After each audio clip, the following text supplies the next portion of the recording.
Hello there. This is where the fun begins. What's up guys, Unofficial Star Wars here. I hope you're all doing well, and in this video we have some new teases, new reveals, and anticipations for the upcoming Disney Plus Star Wars The Acolyte. Of course, we're gonna hop right on into it, breaking it all down, everything that we know and everything that we're anticipating right now. Before we do though, however, grab the subscribe button if you haven't already, as we're discussing and covering all types of Star Wars related news, leaks, rumors, theories, and breakdowns here on the channel. So if you guys are into any of that, go ahead and grab that subscribe button today. Okay, so in this video we are going to be taking a quick read from one of my favorites, StarWarsNewsNet.com. I'll have their article linked in the description down below for you guys to check out there as well as an overall garnering source. So, the Acolyte will feature Veresta Rove's lightsaber whip, or the light whip, within live action. Creator Leslye Headland also seeks to honor what's come before that, basing how the Acolyte is set within the High Republic era of things, at least within the last 100 years of so leading up to the events of the Phantom Menace or the Skywalker Saga. The Acolyte show is going to have heavy implications and those heavy connections to the High Republic books and novels. So, in the latest issue of Total Film magazine, cast members and the series creator herself, Leslye Headland, had provided more details about the upcoming show, The Acolyte.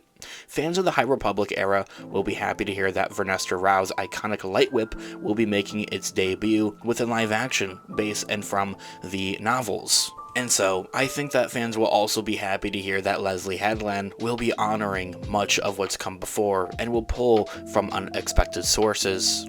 Veresta Rove is a fan favorite character in the High Republic books, comics, and novels. She's become one of the youngest Jedi Knights for her time as well. She even has a unique lightsaber or a light whip. Rebecca Henderson will take on and portray the character within the Acolyte as well, but this version is not the same as the one that we've seen before. Henderson explains that this is a much more older, wiser individual. Through their light whip will still be with her though. Saying this here all in quote, I don't want to use the word badass, but Veresta is such a badass. She's a revered Jedi Master. The series is set about 100 years on what from when we've seen Veresta in the High Republic media novels, so she's certainly an elder who thinks that she's seen it all.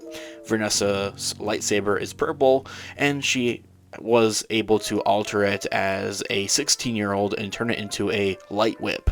Ending that quote right there, also saying and confirming of how the Acolyte is taking place roughly, so not just 100 years before the events of the Skywalker Saga with the Phantom Menace, but also roughly 100 years on from after we have last seen Veresta in the High Republic era. Mind you, she's some type of alien species. I'm not exactly 110% sure on what alien species she is, so if you know, let me know in the comments down below, but she is definitely much older now. Now, the series creator Leslye Headland also had some information, new details, and teases to share about the upcoming Acolyte as well. She states that she's looked to George Lucas and the original trilogy specifically and especially as just that overall inspiration for crafting this show. But she also states that there are a lot of other references and nods to all parts of the Star Wars saga and within a galaxy far, far away, including the expanded universe and wanting to pull elements from that there as well. Leslye Headland says this here all in quotes. The cinematographer Chris Tague and I had talked a lot about honoring George Lucas's camera moves, and I would say that the original trilogy became our touch point for how to craft that world. While episode 1-ness of the show is a bit more thematic, it's a show packed with everything, and I wanted to explore. I wanted to explore the EU, Expanded Universe, stuff in there, references to the original trilogy, the Phantom Menace, the Disney sequels even. It's just absolutely packed, because you never know, you may not get the chance again.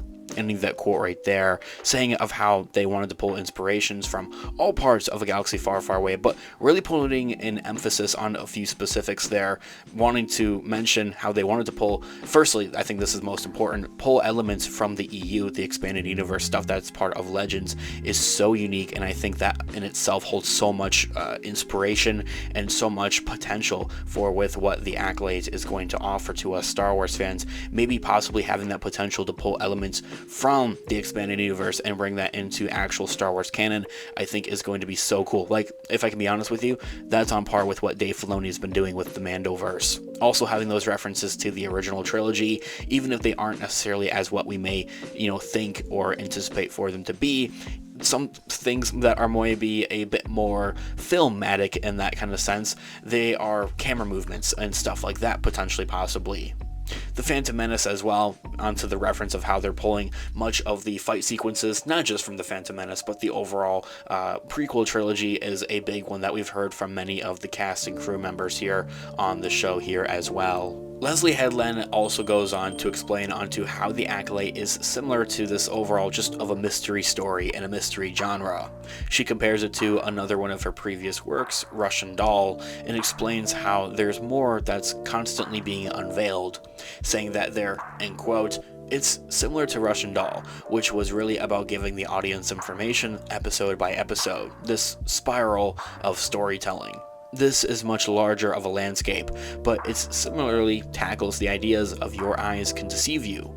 You're going to think that the show is one thing, but then it's going to gear shift into something else, and then do it again. And I need that quote right there. I think that in itself, of having that episode by episode kind of information being poured out to you about what's going on within this overall story, is very similar to with what Marvel has done actually into the recent on Disney Plus. I think specifically and especially about Moon Knight. That was a show that was much of a mystery, and one that kind of had unveiled kind of details and plots of the actual show itself, like what is actually even going on, especially if you aren't familiar with the comics, of by which, if you are a Marvel fan, we have a Marvel channel linked in the description down below. I also think that WandaVision definitely heavily falls underneath that category as well, definitely, if for anything.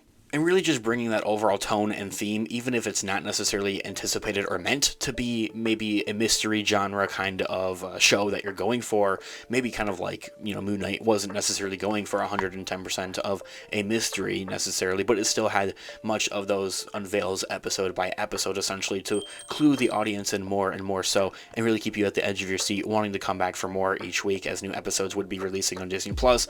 I definitely think that the Acolyte is going to be doing that same exact thing, and for that it's going to have so much more potential. This alone has me so much more hyped to see the Acolyte. I really can't wait for its 2-episode premiere on Disney Plus on June 4th. This all being said, guys, let me know all of your thoughts and opinions in the comments down below. I would love to hear what you guys are all thinking. Thanks so much for watching today's video. Of course, this has been an official Star Wars. I'll catch you guys in the next one. Have a great one. May the Force be with you as always. Peace out.